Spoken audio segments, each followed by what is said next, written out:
everyone, welcome to Urban Online this Sunday. It is amazing. We love the fact that you have joined us today, and if you are new to us, a huge warm welcome to you as well. We've had new people joining us every week, and we love the fact that you're with us today.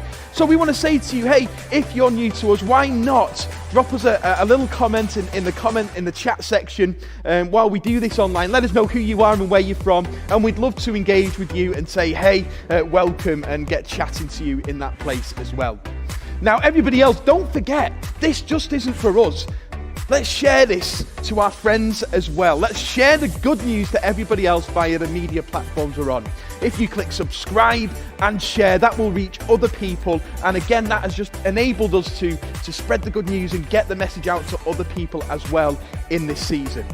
Now, as we are continuing to do these events live online, we are hosting another in-person event on Sunday, the 11th of October. That's going to be here. That's next Sunday at Urban Church, St. Mark's campus, and we would love for you to come. If you've not already booked in, then get hold of that Eventbrite link, get your tickets booked, invite your friends, and let's have an amazing time together.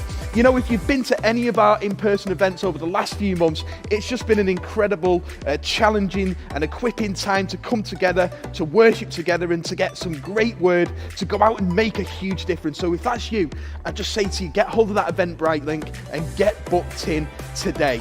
I'm sure the link will be in the comment section as we go. Now, don't shoot off at any point, because we have got an amazing time of worship. At the end of this section, there's going to be a worship video for us all to worship together with. Now, just because you're in your home doesn't mean to say that we can't worship together. We can do that, and God can meet you in that place. We'll also have our after party as well, so watch the comment section for the link for that. The after party is an opportunity for us all to come together and to get chatting, to have a bit of fun and some encouragement. And if you're new to us today as well, you are so welcome to join in with that. But with no further ado, we're going to go to Mike. He's got today's message. Let's lean in, let's get our hearts stirred, let's get open and prepared for what the word's going to be today. Over to Mike.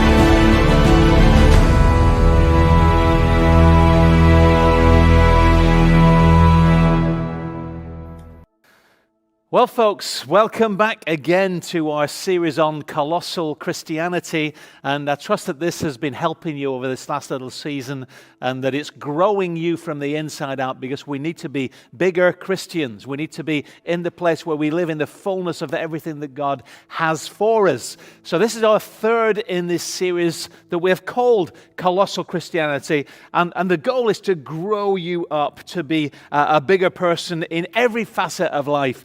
And as we've looked at this particular series, we've talked about the principle that Jesus is all you need. It's Jesus plus nothing, but also the fact that you are all that Jesus needs. He doesn't need you to add anything in to make you a bigger person. He brings everything into your world so that he can then deliver through you the things that he wants to deliver. So Jesus is all you need, and you are all that Jesus needs. And I want, in this section, I just want to ask a very simple question. And we're going to have a look at some scriptures around this and work out how this lands in our world right now. But my question is this: is the church open for business? If it's not, then we're in trouble. If it's not, we have some difficulties. But we need to ask the question, and also ask it not rhetorically, but have a look at actually what we are doing in this season too. So if you've got Bibles with you, then you can open up at Acts chapter 8. If you haven't, then you can listen along with me, because I want to read you a section of the story, the account of the Acts of the Apostles here in chapter 8. Let me get straight into it, and I'll explain some of the context to you as we go through this. It says this: and Saul approved of their killing him. Now, the background is that in the previous chapter, we see the stoning of Stephen. We see Stephen who's been pulled aside by the religious people, who's been challenged about some of the things he's been saying, and then they kill him. And there's a young man called Saul who is giving assent to their actions and holds the clothes of those who are literally killing Stephen at this point in time. So he says, and Saul approved of their killing him. On that day, a great persecution broke out against the church in Jerusalem, and all except the apostles were scattered throughout Judea and Samaria. Godly men buried Stephen and mourned deeply for him. But Saul began to destroy the church, going from house to house. He dragged off both men and women and put them in prison. Those who had been scattered preached the word wherever they went. So that's right at the beginning of Acts chapter 8. And I just want to pick out one or two things in there. The first thing is this.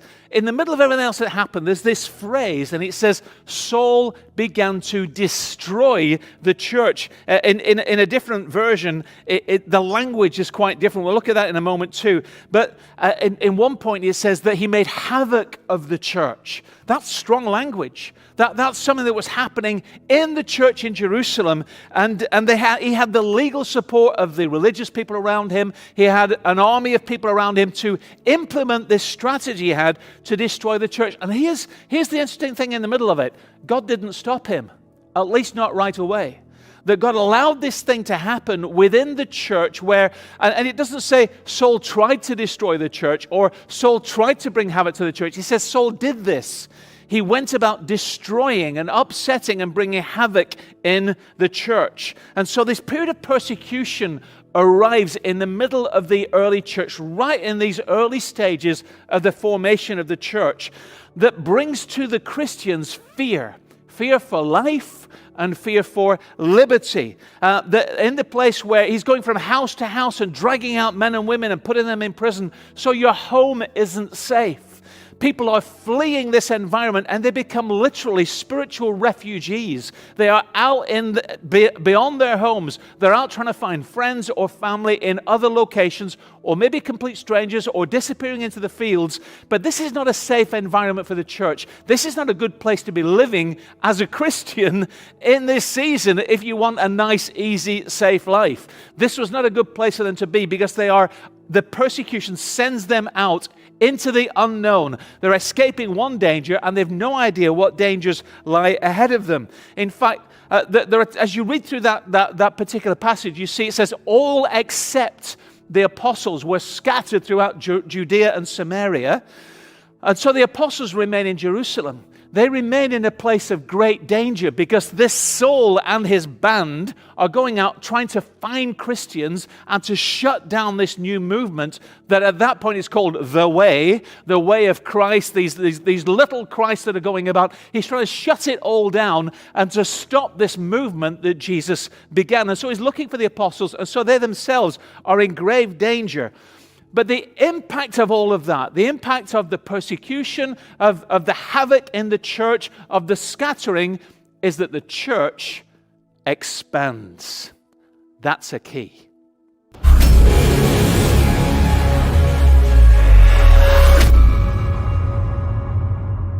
So, the church is expanding in the middle of a persecution that is designed to destroy it and stop it growing.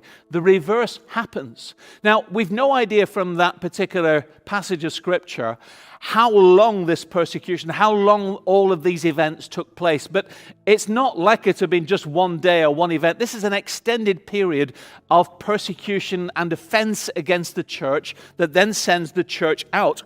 And I want to encourage you, as we look at where we are living right now in this coronavirus season, we are living in an unusual season. We thought, many of us, that this season would be over by the summer. Well, the summer's long gone, and now we're into winter, and now our government is saying we're facing another 6 months at least of these lockdowns and restrictions and everything else that happens to us. Now, you may wonder why I combine these two thoughts, persecution against the church and the arrival of a virus. And it would be foolish of me to say that this is persecution against the church, because it's not. It's nothing like that. However, the impact upon the church is very similar. The effects upon the various congregations around the UK and around the world is very similar to what happens in a time of persecution, because buildings are closed, because we're told how we can meet and worship and when we can meet and where we can meet and what goes on and how many can meet. We have people scattered around our communities. But there is one key difference. In the middle of all of the stuff that was happening in the book of Acts, the church was open for business. They were under persecution, but the church was still open for business. The buildings weren't, their communities and their meetings weren't, but the church, which is the people of God in action in the earth, was genuinely open for business. And if you remember my last message just a little while ago, part 2 of this series, I asked the question about what are we doing? How do we respond to the requirement that Jesus places upon his family, upon believers, to be his hands and feet in the earth serving others? We need to be open for business. And so I want to just consider the response of the people in Acts 8, the response in the midst of all of this persecution that's coming, because they're on the run from Saul and his band, but they would not stay quiet. You see, they are being persecuted because they are believing and following this way of Jesus Christ. They are being run out of their homes. They're being imprisoned because they believe something and they declare that belief. Now, you would think anybody with a bit of common sense would say, oh, I'll just keep my mouth shut and not say anything about this. But actually, what they do is, in the middle of that scattering, it says that they all preached the word wherever they went. And so rather than going and running and hiding in a hole, they ran away from the immediate effects of the persecution, but continued to declare their faith and what they believed wherever they were. They would not stay quiet, and they were scattered everywhere, and the message went with them. And as a result of the persecution, there is a gospel explosion that goes right across the region within which they were scattered. Now, there is a principle in terms of what's happening around us in our 21st century life. There's a principle that some have examined since the beginning of this pandemic. And the principle is this. It's the question of how do we survive in different conditions and different situations. And the principle examines 3 areas and aligns it with weather activity. And the question is, whenever we're in a situation like this, is it a hurricane? If it's a hurricane, we bolt the doors and we hunker on down until it's passed. Is it a long winter? If it's a long winter, we store up some provisions. Again, we keep ourselves safe and we make sure we can survive because spring is coming. Or is this a mini ice age? Is this an extended period where the weather has changed fundamentally, and as a result of that, we need to change the way we live, our activities, and the things that we do in order to survive in an extended season throughout this period? And as I look at that, I think we need to ensure that we evaluate our current circumstances well, because many thought this was just a storm. If we shut the doors and close the churches for a while, we can then come out and do things as normal. Some have thought maybe it's a long winter, and certainly it is a very long winter right now. This is an extended period of shifts and change, not just for the church, but for society and business and everybody around us as a whole across the nations of the world. But within the church, we need to get hold of this and work out what do we do in this season, because at the very least, this is a long winter. And I have a suspicion it might look more like a mini ice age and will change things fundamentally as we move forward. So we need to be ready for the season that is coming.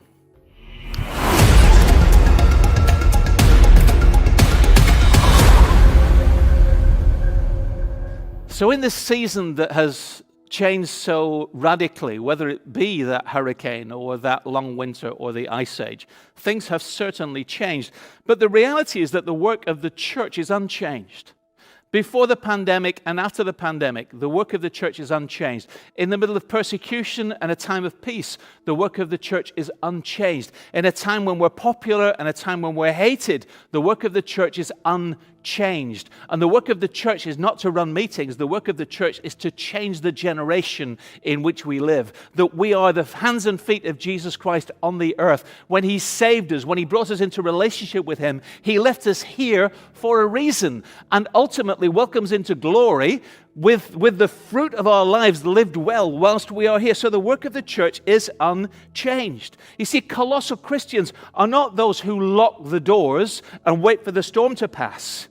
They're not those who close their lives off for the people around them in need, whether that need is the need for the gospel or the need for food and support and help and a loving person alongside them that can help them in whatever journey they're on right now. And I want us to look at Philip. And in that passage in Acts 8, it goes on to talk about this guy called Philip. So let me just read to you the ongoing account of what was happening. It says, those who had been scattered preached the word wherever they went.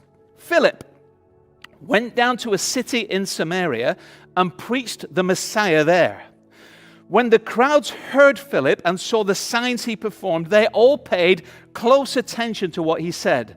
For with shrieks, impure spirits came out of many, and many who were paralyzed or lame were healed. So there was great joy in that city. And so there would be in the middle of all the stuff that God was doing through this man called Philip. And the truth is that here's a man who up until this point was not particularly well known for being one who healed people or a great preacher or an evangelist or any of that. He was a godly man, but his ministry exploded because he would not be contained by the circumstances.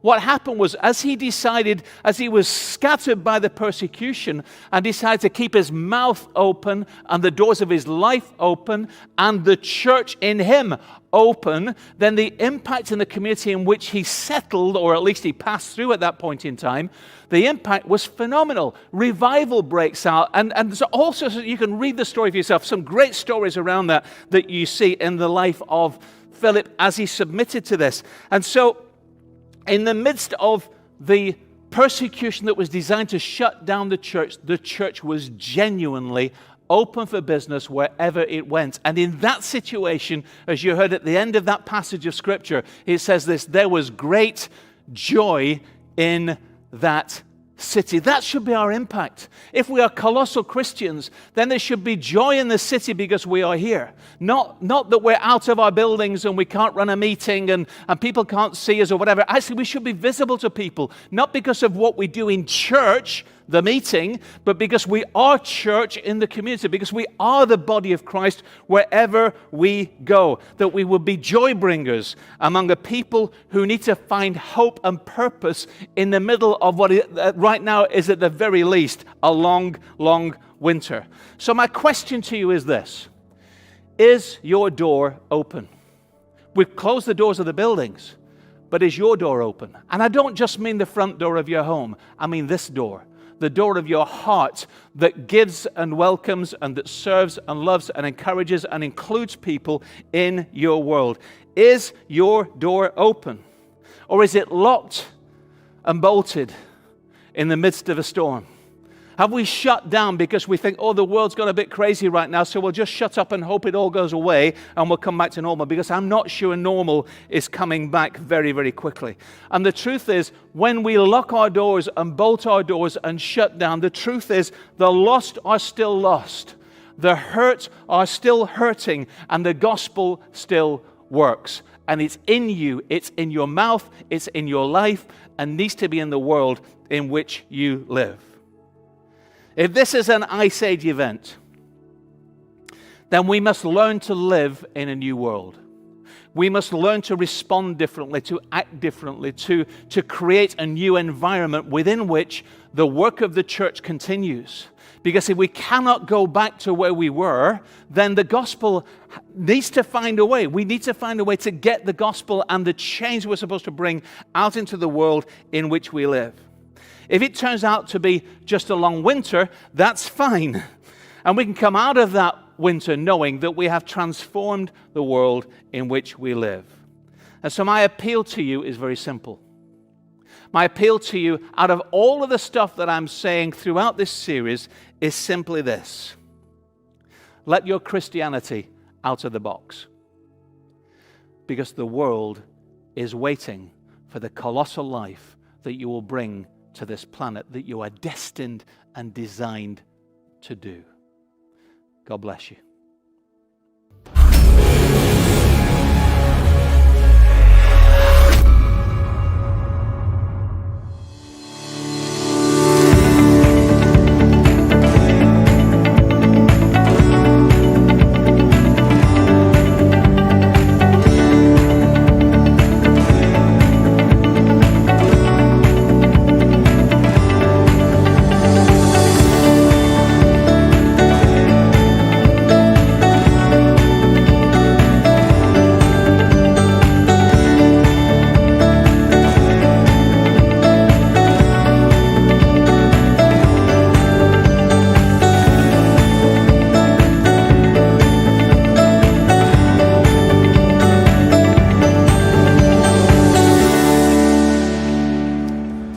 Hey, wow, thanks, Mike. That was just an incredibly encouraging message and one that's challenging as well. You know, it's been one that we've been talking about and discussing in various messages throughout this season, that the building might be shut, but the church, that's you, is open for business. You are open for business. You are the church. You are the hands and feet of Jesus wherever you are right now.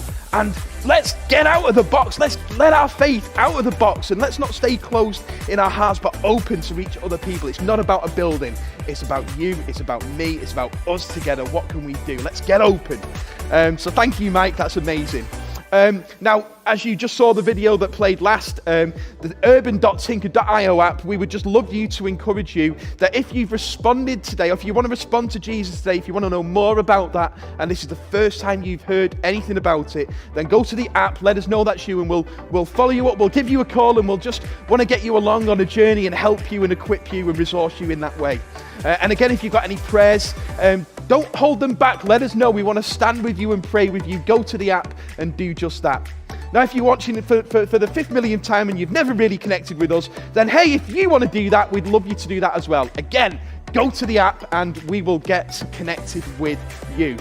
And just finally to say, for all of those of you who have been just faithfully tithing and giving in this season, we want to thank you so much for your generosity. God loves a cheerful giver, and that's the place that we should give out of. But if you want to give today as well as a one-off, go to the app. There's a giving section that you can do via that link as well. But if you're wanting to set up a regular payment, you can do that via that place as well. So do go to the giving section. But right now, we're going to go into a time of worship. We're going to get our hearts prepared.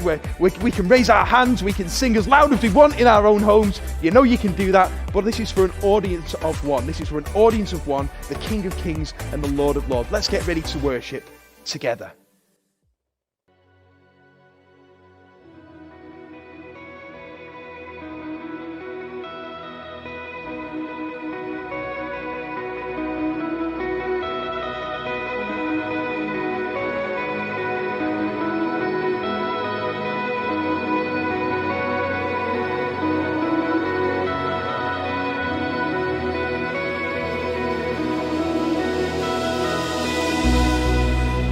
Tried so hard to see it, took me so long